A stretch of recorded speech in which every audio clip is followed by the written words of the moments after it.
कंबर में वज़ीर आला सैयद मुराद अली शाह PPMPA नवाब गेबी सरदार खान चांडियो जे रिहाइशगाह गेबी देरो हाउस कंबर पहुतो, जिते नवाब गेबी सरदार खान चांडियो सां संदसि जी घरवारी जे इंतकाल थियण ते तहज़ियत कंदे मग़फ़िरत जी दुआ घुरी ऐं अफ़सोस जो इज़हार पिणु कयो। उन मौक़े ते वॾे वज़ीर सैयद मुराद अली शाह सां सूबाई वज़ीर नवाबज़ादा तैमूर खान टालपुर, शर्जील नाम मेमण ऐं मुकेश कुमार चावला पिणु गॾु हुआ। वॾे वज़ीर जे कंबर आमद दौरान सिक्योरिटी जा इंतिहाई सख़्त इंतज़ाम पिणु कया विया हुआ। कंबर खां लाड़काणे शहजाद कोट नसीराबाद वारा वेंदड़ रोड खे पिणु सील कयो वियो हुयो, जंहिं सबबि रोडनि तां गुज़रंदड़ मुसाफ़िर, औरतुनि, मर्दनि, ॿारनि तोड़े ॿुढनि खे सख़्त तकलीफ़ुनि खे मुंहुं ॾियणो पियो।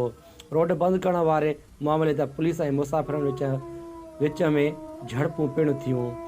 वॾे वज़ीर मुराद अली शाह जे वञण बैदि सील थियल रोड रस्ता खोलिया विया।